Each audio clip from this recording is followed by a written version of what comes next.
शेर जो रिवाज है मुझे बिन बिन शेर जी रिवायत पई है काफ़ी वक्त अगे हमारे कहले थी या मुझे ले समझना है सफाई हिकिड़ी सुने जी का सदा हुई जेका मूं लिखी काफ़ी सूरत में दिल चे कि तव्हां शेयर करियां मुख़्तसर आहे ऐं हिकिड़ो गज़ल मुख़्तसर सिक अहिड़ी लॻी मेहार जी सिक अहिड़ी लॻी मेहार जी मूंखे सिर जी नका सिंगार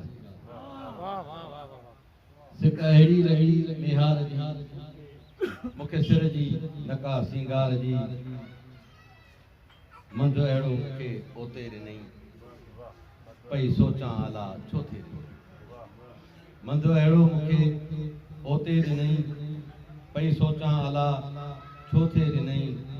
कंहिं नाहियां रही कमकार जी मूंखे सिर जी नका सिंगार जी सत साहड़ सलामत शल हुजे सत साहड़ सलामत शल हुजे को कोसो न हुनखे वाह लॻे मां बानी वञा बलहार जी मूंखे सिर जी नका सिंगार जी को सम्झे त ॾोहारी आहियां को सम्झे त ॾोहारी आहियां पर हरगिज़ न मां कारी आहियां को सम्झे त ॾोहारी आहियां पर हरगिज़ न मां कारी आहियां मां आहियां मुठल मंथार जी मूंखे सिर जी नका सिंगार जी हिकु ख़ालिस बुखारी बेसमर हिकु ख़ालिस बुखारी बेसमर ॿियो दिलबर जो थींदो हुजे डमर पोइ त मिसकीन वेंदो मार जी मूंखे सिर जी नका सिंगार जी पुराणो हिकिड़ो गज़ल जंहिंजा चंद शेर वफ़ा यारनि में यारो बस पराए नाम बाक़ी आहे वफ़ा यारनि में यारो बस पराए नाम बाक़ी आहे लही वियो सिज मोहबत जो घड़ी खन शाम बाक़ी आहे वफ़ा यारनि में यारो बस पराए नाम बाक़ी आहे लही वियो सिज मोहबत जो घड़ी खन शाम बाक़ी आहे अदुल इंसाफ़ ऐं कानून को हित क़ाइदो अदुल इंसाफ़ ऐं कानून को हित क़ाइदो कोन्हे जफ़ा जोरो जबर गारत क़त्ल कोहराम बाक़ी आहे लही वियो सिज मोहबत जो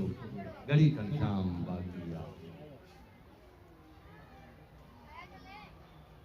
हलन सीना कढी नारियूं ख़त्म थी वई सतर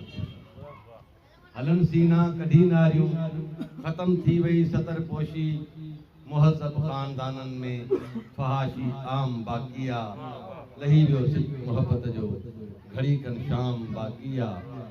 करे सीनो सिपर शमशीर आॾो तू बदू आया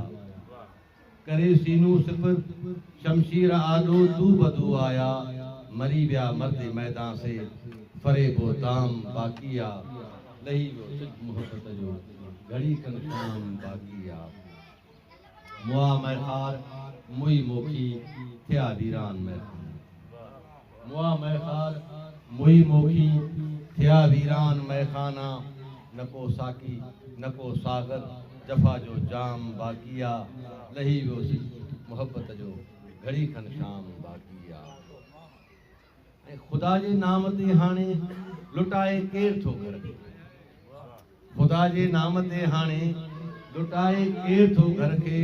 ख़ुदा जे नाम पारू थो बचायल ताम बाक़ी आहे लही वियो सिज मोहबत जो घड़ी खन शाम बाक़ी आहे हुसैनी खून जो तासीर आहे जो ज़माने में हुसैनी खून जो तासीर आहे जो ज़माने में ख़त्म थी विया लखे मज़हब मगर इस्लाम बाक़ी आहे लही वियो सिज मोहबत जो घड़ी खन शाम बाक़ी आहे सना साराह कर ख़ालिस बुखारी पाक बंटन जी सना साराह कर ख़ालिस बुखारी पाक बंटन जी क़यामत में शिफ़ाअत जो इहो दरबाम बाक़ी आहे लही वियो सिज मोहबत जो